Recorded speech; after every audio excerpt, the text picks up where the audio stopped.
पार्वती पुत्र के नामकरण उत्सव पर गंधर्व रूप में सिंधुगा जब अपनी माया का प्रयोग गजानन पर करता है तो वो स्वयं संकट से घिर जाता है। इधर पुत्र की सुरक्षा के लिए विचलित देवी पार्वती त्रिदेवों से अपने पुत्र का प्रारब्ध परिवर्तित कर उसे देवत्व प्रदान करने को कहती है। अब आगे।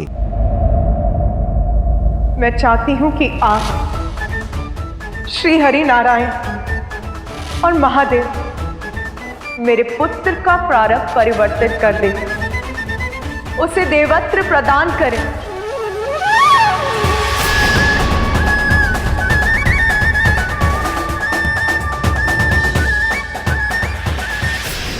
क्षमा करें माता, किंतु मैं आपका ये प्रस्ताव समझने में असमर्थ हूं। क्या केवल भोलेनाथ और आपके पुत्र होने मात्र गजानन को हम देवता के पद पर स्थापित कर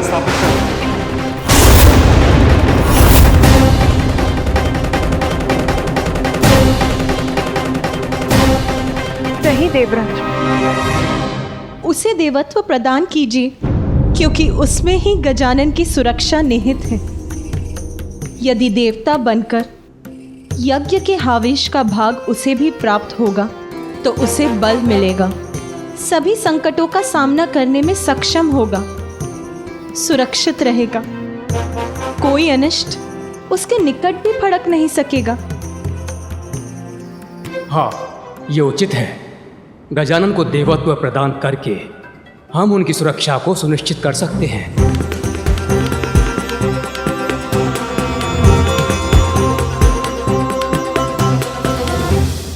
किंतु प्रभु, इस संसार में अनेकों बालक हैं और वो भी नाना प्रकार की विपदाओं में घिरे हुए हैं। क्या हम उन्हें सुरक्षित करने मात्र उन्हें देवत्व प्रदान करते क्या ये उचित होगा? और यदि उचित नहीं है तो गजानन को केवल वंश के आधार पर देवत्व प्रदान कर देना उचित होगा।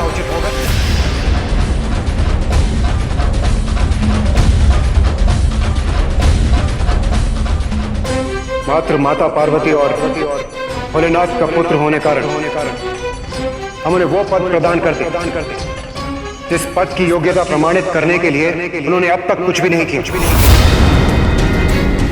जिस पद के दायित्वों की उन्हें कोई समझ नहीं।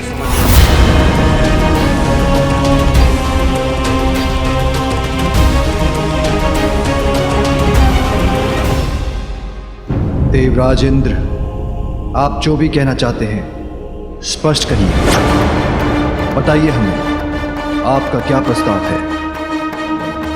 क्षमा करें महादेव, किंतु मुझे आपके पुत्र से कोई द्वेष नहीं और ना ही मैं उसका कोई अहित चाहता हूं। जब उन्हें एक नवीन शीश की आवश्यकता पड़ी तो प्रभु वो मैं ही था जो उनके लिए शीश लेकर आया था। फिर मैं उनका अहित कैसे चाह सकता हूं प्रभु?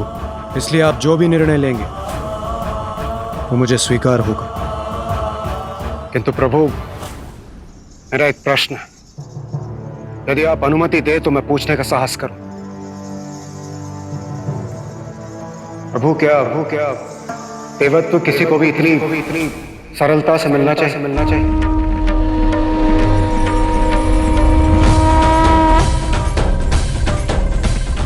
देवत्व प्राप्त करने का एकमात्र कारण योग्यता प्रमाणित करने वाला कर्म होना चाहिए,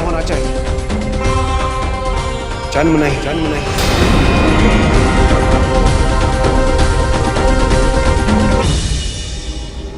यदि जन्म से ही देवत्व प्राप्त होने लगे तो कर्म की क्या महिमा रह जाएगी? देवराज उचित कह रहे हैं। देवराज उचित कह रहे हैं।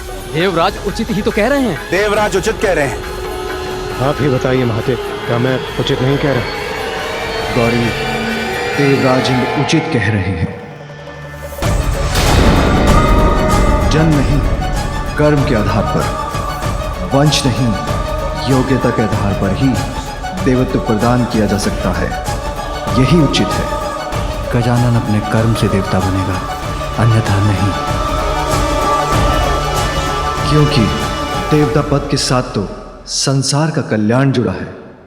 इसलिए जो अपने कर्मों से अपनी योग्यता प्रमाणित नहीं कर सकता उसे मात्र उसके वंश, उसकी जन्म के आधार पर देवता बनाना सर्वथा अनुचित है।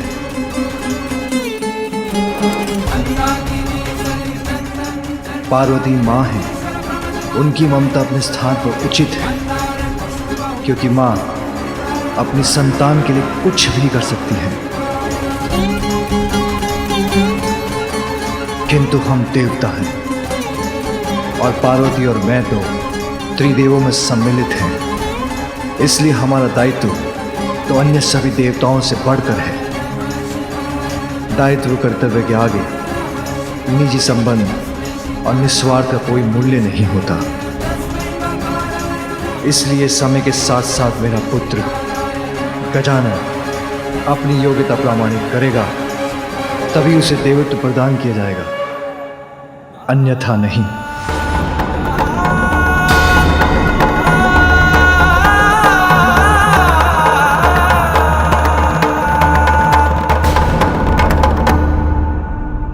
धन्य है महादेव, धन्य है आपका ये न्यायोचित निर्णय।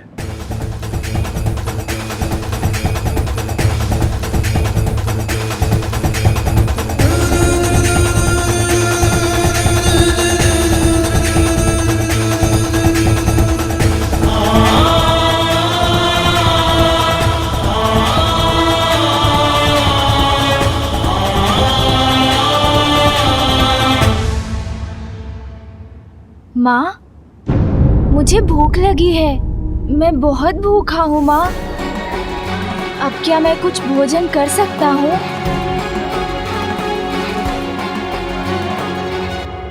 इसे देवत्व प्रदान करने पर इतना गहन परामर्श हो रहा है, उसे बस अपनी भूख की चिंता है।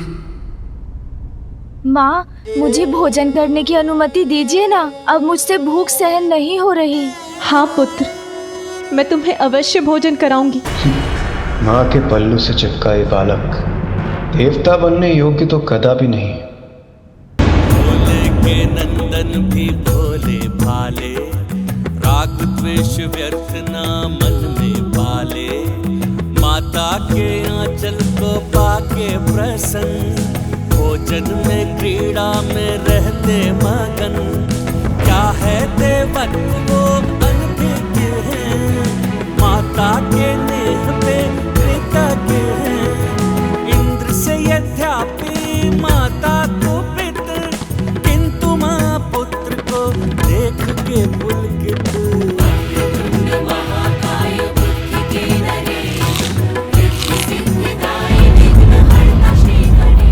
आनंद, अति आनंद माँ।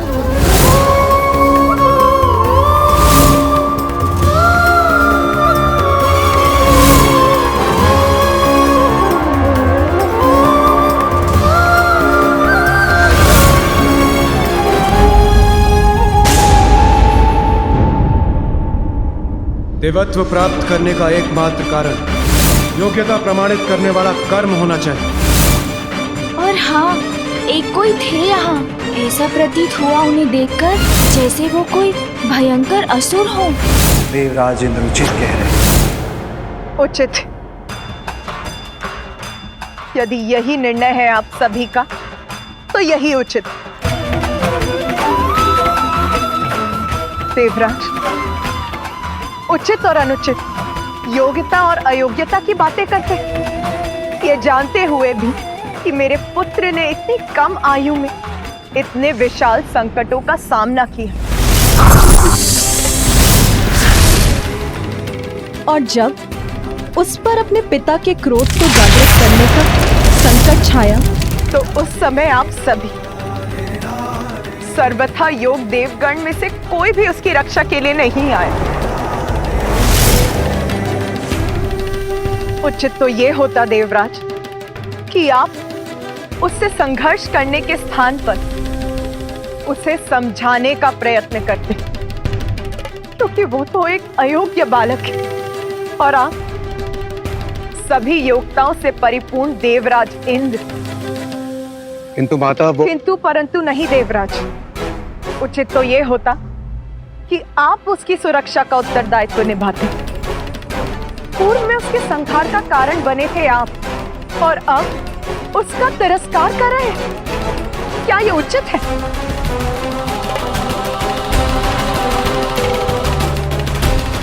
किंतु अब तो मेरे लिए आपसे कोई भी अपेक्षा करना ही अनुचित है। मैं हूं उसकी मां, जन्म दिया है मैंने उसे, सर्वथा समर्थ हूं मैं, तो उसकी रक्षा करने का दायित्व भी मैं ही निभाऊंगी।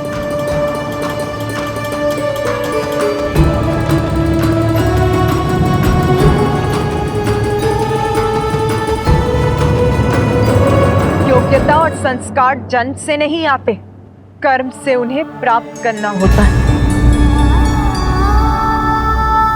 उचित कह रही हूं ना मैं देवराज इंद्र?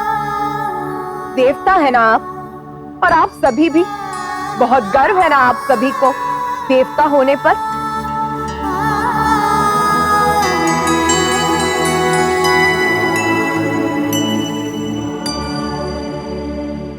संस्कार और योग्यता, उचित और अनुचित के भेद बता रहे हैं ना? तो ये भी बताइए मुझे कि बिना अवसर प्रदान किए एक छोटे से बालक का तिरस्कार कहाँ का संस्कार है इंद्रदेव? पार्वती के मन में उमड़ी ममता। और रही बात योग्यता की, तो वो सभी में होती है, बस उसे निखारने के लिए उचित मार्गदर्शन और निरंतर परिश्रम की ही तो आवश्यकता है। के मन में उमड़ी ममता। अब मैं आपसे एक प्रश्न पूछती हूँ देवराजेंद्र, जब आपको आवश्यकता थी तो आपने मेरे पुत्र कार्तिकेय को सहस्त्र स्वीकार किया, अद्भुत बालक पुत्र कार्तिकेय की स्वीकार ही नहीं किया, उसे देवताओं के सेना का सेनापति भी नियुक्त कर दिया। तब आप संकट में थे ना देवराज, स्वर्ग संकट में था। स्वार्थ था आपका, विपत्ति में उचित और अनुचित का भेद भूल गए हैं आप। और आज जब आवश्यकता नहीं है तो मेरे दूसरे पुत्र गजानन का तिरस्कार कर रहे हैं आप। परंतु माता, मेरा वो अर्थ अनर्थ आपका स्वार्थ नहीं निर्धारित करता इंद्रदेव। आपका अभिमान मेरे पुत्र के अपमान का कारण नहीं बन सकता।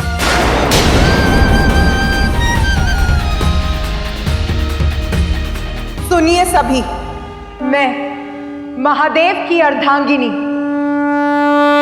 गजानन की माता आप सभी के समक्ष ये प्रण लेती हूं कि मैं अपनी ममता से, अपने संस्कारों से अपने पुत्र को इतना योग्य बनाऊंगी कि वो अपने कर्म से देवता ही नहीं बनेगा, अपितु आप सभी देवता उसकी पूजा करेंगे।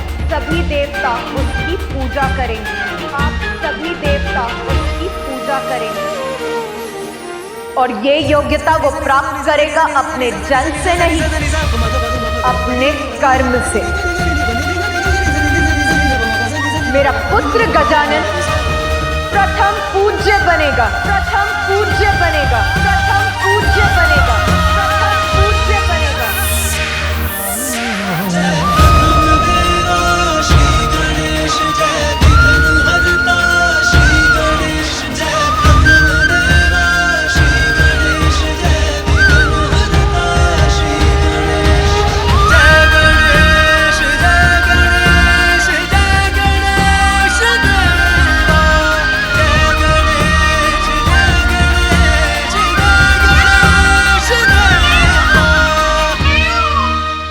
सभी एकत्रित हैं यहाँ। उत्सव है, तो फिर माता का व्याकुल स्वर मेरे कानों को क्यों भेद गया?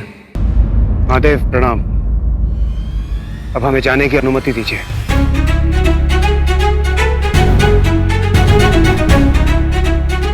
प्रणाम माता।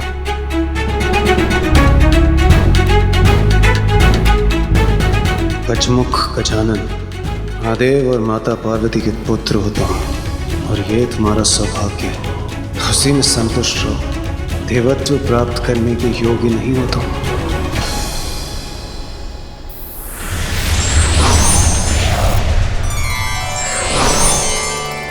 महादेव, अब हमें आज्ञा दीजिए।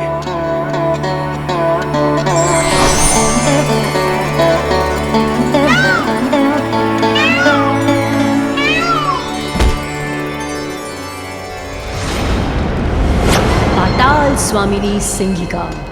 कितना आनंद आएगा मुझे जब ये गूंज पाताल को ही नहीं अपितु समस्त संसार को ध्वनित कर देगी। आह, मेरा राज मुकुट है ये, और ये सिंहासन भी पाताल की सर्वे सर्वा, असुरों की रानी हूं मैं।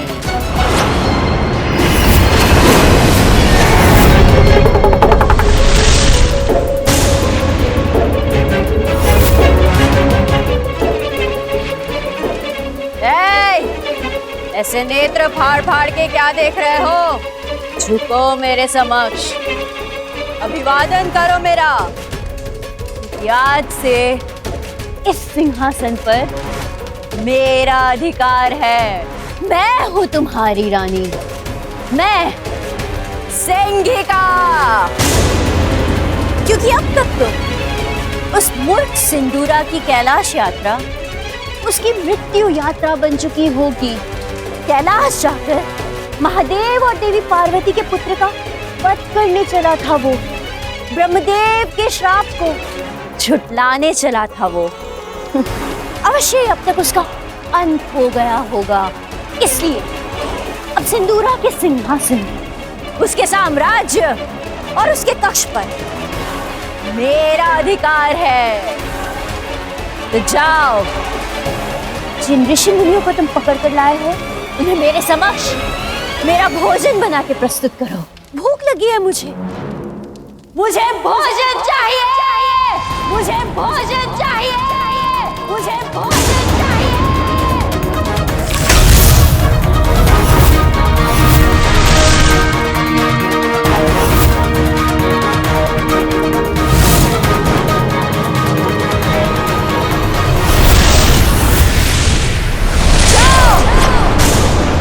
मेरे आदेश का पालन करो, अन्यथा इस बार तुम्हारा शीश तुम्हारे घर से विलग हो जाएगा।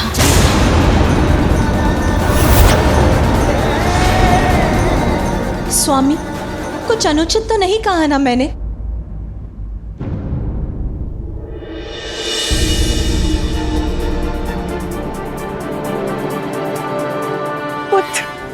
माता का हृदय तो सब कुछ जान लेता है। मेरे बिना कुछ कहे ही माता को आभास हो गया कि मैं यहाँ हूं। मेरा पुत्र। हाँ माता, आपका पुत्र यही है। मैं आ गया हूँ माँ। अब आपके सब कष्टों को दूर कर दूंगा मैं।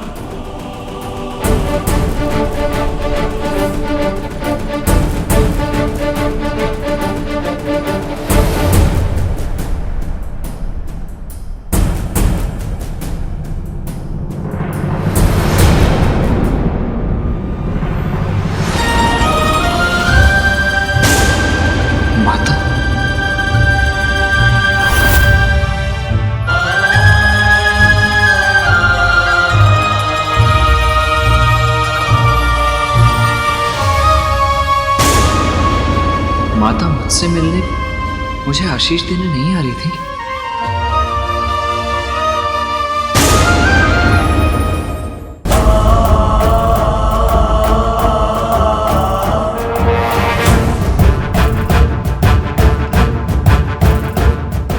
उसका स्पर्श भी न कर सके।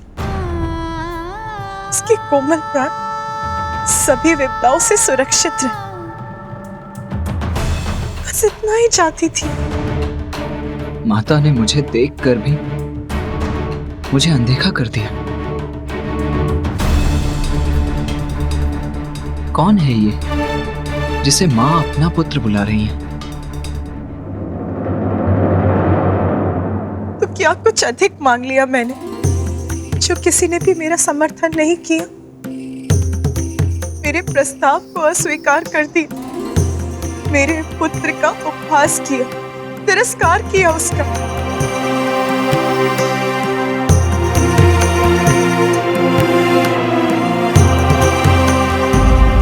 यदि मेरा बड़ा पुत्र कार्तिकेय यहाँ होता तो वो मेरी पीड़ा अवश्य समझता, साथ देता अपनी माँ का। तो माता ने अनदेखा नहीं किया मुझे। सत्य तो ये है कि उन्होंने मुझे देखा ही नहीं।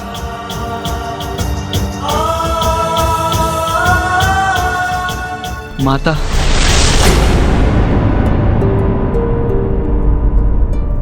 ये स्वर तो मेरा पुत्र, कहाँ हो तुम पुत्र? यही हूँ माँ।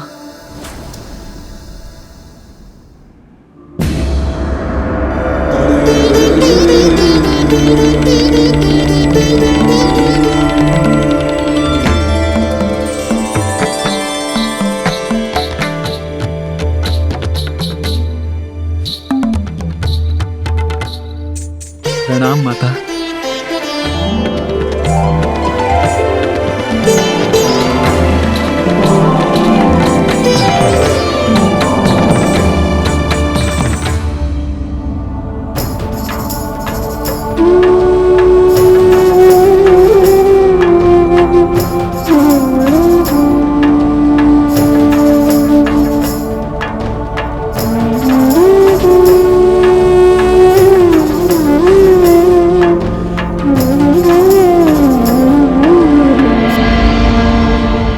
प्रणाम पिताश्री।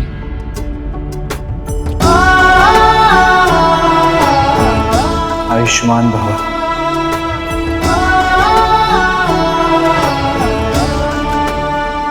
पुत्र तुम आ गए पुत्र।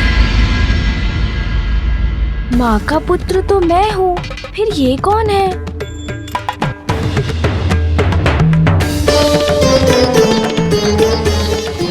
ये विचित्र कचमुख बालक कौन है और ये मेरे और माता के मध्य क्यों है? इसका हमारे परिवार से क्या संबंध?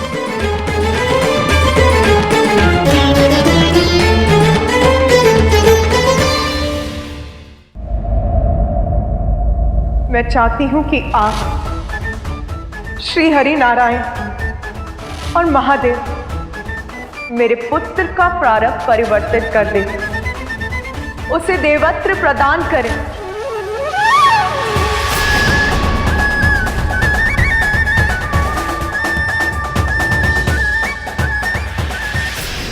क्षमा करें माता, किंतु मैं आपका ये प्रस्ताव समझने में असमर्थ हूं।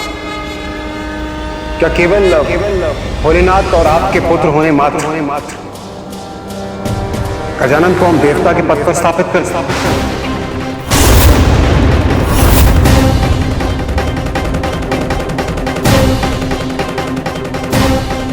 नहीं देवराज, उसे देवत्व प्रदान कीजिए, क्योंकि उसमें ही गजानन की सुरक्षा निहित है।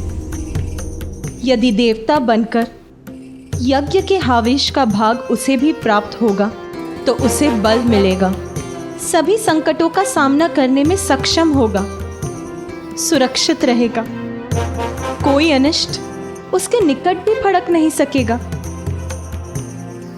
हाँ, ये उचित है। गजानन को देवत्व प्रदान करके हम उनकी सुरक्षा को सुनिश्चित कर सकते हैं।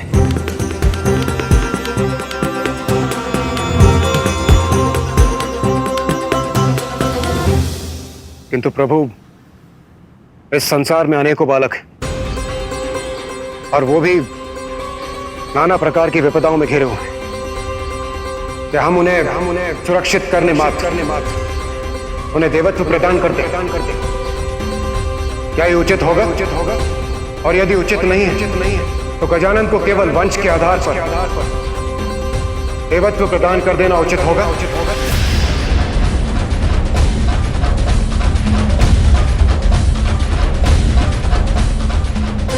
मात्र माता पार्वती और